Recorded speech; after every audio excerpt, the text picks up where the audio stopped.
This is Dr. Chris's Radio Horror Show, 91.3 FM, and we're doing a recorded interview with the star and producer of ARTIK, a story about a comic book-obsessed serial killer who teaches his sons the ways of his craft, and his son befriends a mysterious stranger that could upset their whole operation. And on the show with us is Jerry G. Angelo, who plays the main character of this new horror movie, which is taking comic books into a horrific direction we haven't seen in a while.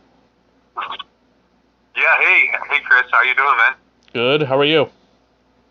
Yeah, doing great. We're over here in Hollywood, or Los Angeles, California, and doing all the hustle bustle, getting a lot of excitement for ARTIK, so it's keeping us on our feet. There was what's funny is that we seem to have like back-to-back comic book obsessed serial killer kind of horror movies coming out, because there's another one that recently came out. I don't know if you heard about it. It stars Daisy Ridley from the Star Wars trilogy in it. Really? I have no idea. What is it called? You know? I don't have the movie. Do I have the movie near me? I don't have the movie with me, but yeah, it's rather interesting. Yeah, no, I don't have the film with me. Rather interesting film where a comic book does something like really crazy and it's a horror movie. So I just thought it was funny that was coming out, and then now we have ARTIK that just came out. Oh, how fun!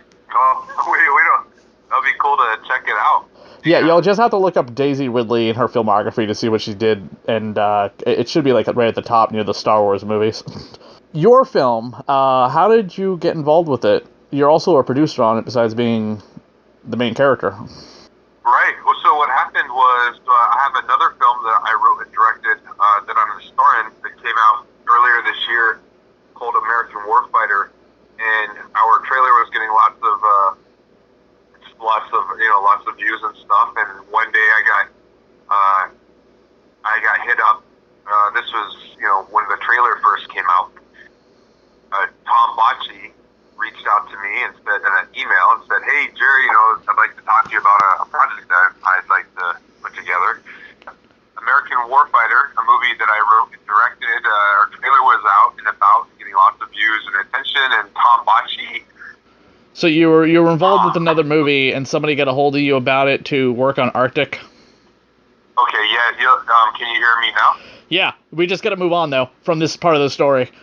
So you were involved, you were somebody contacted you about one other movie that you were involved with, and they came to you about ARTIK.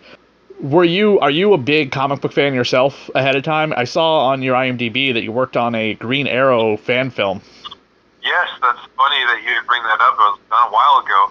I'm not too familiar with comic books currently. I used to be a big, into them when I was a kid. I remember like Pitbull and Wolverine were some of my favorites. But as I got older, I kind of got out of baseball cards and out of comic books. So it's been a while. So it's fun to revisit, and to do it with film is a blast. Did you do a lot of research in comics for the role to kind of get into the mind of an obsessed fan? No, not. The work and the craft kind of came out of. It would come out of more of like learning the way that the character moved, the way the character spoke, and then taking the information from the script and being able to strategize and come together with a character that would be believable, throughout, because he does so many, crazy things, and it has a dynamic to him, a magnetism. So, being able to craft something around what the script gave me all the information that I needed for the most part. Comic book films kind of blew up in the last 20 years, and the last 10 years, the last 8 years, majorly due to Marvel and stuff like that. Did you think it was just basically the perfect time to put out a film that would take the comic book industry and comic book films and completely twist them on their ear in a way that no one had seen before? Yes, that's exactly what the writer Tom Bocci had in mind. He almost, in a sense, like a satire kind of. He he has a much better answer because it's exquisite when I remember he telling me. So, but that's exactly what he had in mind. He wanted to kind of twist the elbow of all the comic book movies that were currently, so popular. How do you work with a child in a film like this where you have to train them to become a serial killer in a world where violence and our kids and mass shootings and things like that is just so, looked upon with such, it's pretty horrifying how the things are in the world today. And you're in a movie where you're teaching a child how to become a serial killer. Yes, no, that's an incredible point, and I'm glad that you're bringing that up. One thing to remember is, we're out there, at least for me, out there having fun and making a movie that's pretend, whether it's dinosaurs, whether it's ghosts and goblins or whatever it is. The topic of ARTIK does, deals with a serial killer, and it's something that I advocate against, and human trafficking and all that stuff. So it is a tender line, and, again, there's audiences for different things, and it's not for everyone. I like to look at ARTIK, it's for the horror genre, in the vein, it's an action thriller hybrid, I like to call it, but it's, with the horror aspects to it. Gosh, it's just a loaded question. As far as working with a child, when you're working with other actors, they come with they're all different levels of professionalism. And, Gavin White did an incredible job. He was very, very fluent and responsive and receptive to, everything that we did on set. And it was just, just another day kind of in the play box. For any, no way whatsoever do we want to advocate for the real, anything in real life that happens like that. That is, the last thing in the world that, I want to happen. You got a very Rob Zombie kind of look going on in this movie, or Bill Moseley from like The Devil's Rejects or Three from Hell. It definitely has got that entire look of a psychopathic serial killer. Not too familiar with your other body of work, but was that all your real hair, or was that all prosthetic stuff they put on you? No, that was my real hair, my real beard. That's just a common look for bikers. And some of the, gosh, I don't know. The hair and the beard were grown out for the movie called American Warfighter, about Navy SEAL. And so that character was a Navy SEAL that could get, kind of get lost in the middle, in the different terrains that they would have to go over. So that's why that look came to be. And then, just with that, I played a lot of different types of characters that it allowed me to. And then I got booked onto Better Call Saul, which was after we shot ARTIK. And then I got onto a role there in their series, and we decided to chop it all off. And I was kind of ready for a different type of look and different type of characters. Did you see you guys were written up in Horror Hound magazine? Is that the recent review? Yeah, it's the one with the creature from the Black Lagoon on the cover. Oh yeah, yes. There's been a couple reviews that come out, and yes, I have to. I don't want to get any of them confused, but I believe, yes, I do know the Horror Hound review. I think I have it right here. Yeah, I do have it right here. Okay. Let's see. Is there something in particular? No, I just wondering if you would know about it. Sometimes people are not aware of the review of their movies. Oh yeah, no, we've been so gracious to have some great reviews, and I remember Horror Hound, and they're all hitting on different points of the movie, from the performances or the aesthetic of the film or the writing, directing, editing, all that stuff. So I've been it's been exciting. It's like I don't know, it's like a kid in a toy store, and you get like this entire aisle of toys you can have.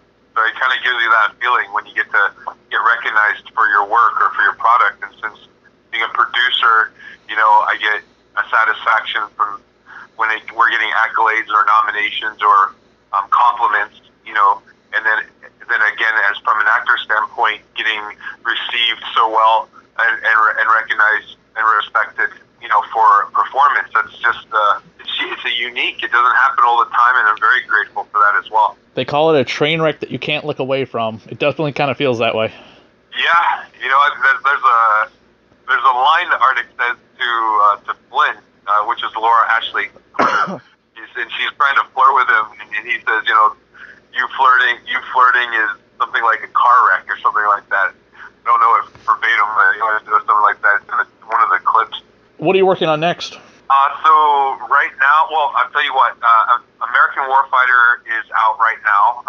It is on all the streaming platforms.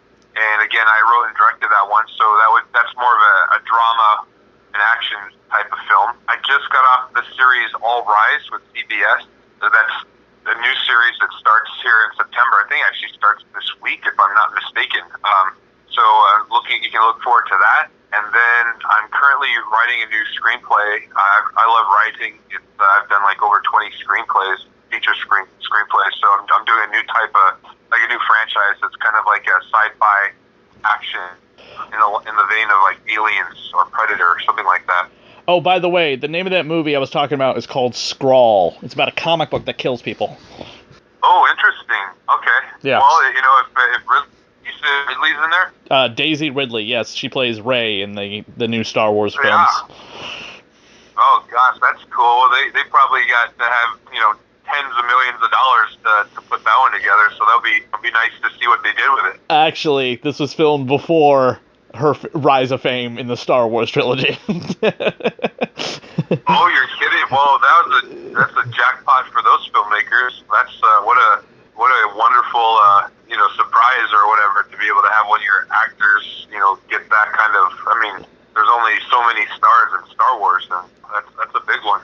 Yeah, that reminds me of an interview I did years ago before Agents of S.H.I.E.L.D. launched on ABC, the Marvel TV series. I had one of the actors on that was in a horror movie on the show like a year ahead of that or whatever. And then, of course, I met him at Comic-Con a year later, and I was like, hey, you came on my show? And he's like, yeah, I love doing that movie or whatever. And now that show is still on the air 7 years later, so. Wow, yes, man, well, I'll throw up some lucky coins and Stardust, and so that we can follow suit with that. Excuse me. I myself have been like knee deep in comic books for a long time, since I was like 10 years old. I'm going to a Comic-Con this weekend. I currently am Which one? Granite State Comic-Con. It's in Manchester. It's not really a big convention. Okay. I work in comics in certain ways. I have my own comic book that I'm kind of self making. I'm the writer. There's an artist that works on it. Right on, man. I do a comic book podcast about oh, excuse me. I do a comic book podcast about a comic book called Hack Slash. It's about a goth girl who hunts down slasher serial killers. Interesting, man. You can throw Arctic in there as one of the episodes or storylines. Well, it's not my comic book. It's a you look up Hack Slash and it kind of will explain itself. Yeah, it's not mine. I do a podcast about this series. It's been around since like 2005 in various one-shots, miniseries, ongoings. Oh, interesting. Okay. Yeah. I'll check it out. But with the Arctic having comic book roots to it or whatever, it would be interesting if someone adapted it into a comic book, like a graphic novel. Sure. Yeah. Well, there's so many different types of heroes and villains and stuff. There's certainly room for something like Arctic, and it is there's a lot behind the story too. It was really fascinating, in working with Tom, because he had so much of it planned out and written out. So yeah, there'd certainly be a whole world that exists with Arctic. And this is his first film directing, right? It is, yep. Yeah, he had done some short films that have gotten a lot of attention, and then, like I said, we met up, and what actually happened was he had some executive producers wanting to do the film for $2 million, and they wanted to try to raise some more money, and he's like, and they said, we can, approach it again next year, and it was next year, and this was already like the second year, and he's like, dude, and we had met, and he's like, man, you have, I've produced 11 feature films myself, and he's like, can smaller budget and all that, and I was like, yeah, I said, we certainly can, and and forth on some ideas and stuff, and I suggested that we shoot the film in New Mexico, where I'm from, because I felt that it would create the right atmosphere for what he was wanting. And October. This was in October when we met, and by December, beginning of December, we were filming and finished. So it worked out really nicely. Fantastic, man. Thank you so much for coming on the show with us. We really do appreciate it. I wish you the best of luck with promoting ARTIK. I know it's out now on DVD or Blu-ray, or coming out soon from Dread Central, right? It comes out tonight at midnight, and if you're on the East Coast, it's at 9 o'clock today on the East Coast or West Coast, and then midnight on the East Coast. So yeah, tonight, Blu-ray. Cool, man. Again, thank you so much for coming on the show with us. We really appreciate it.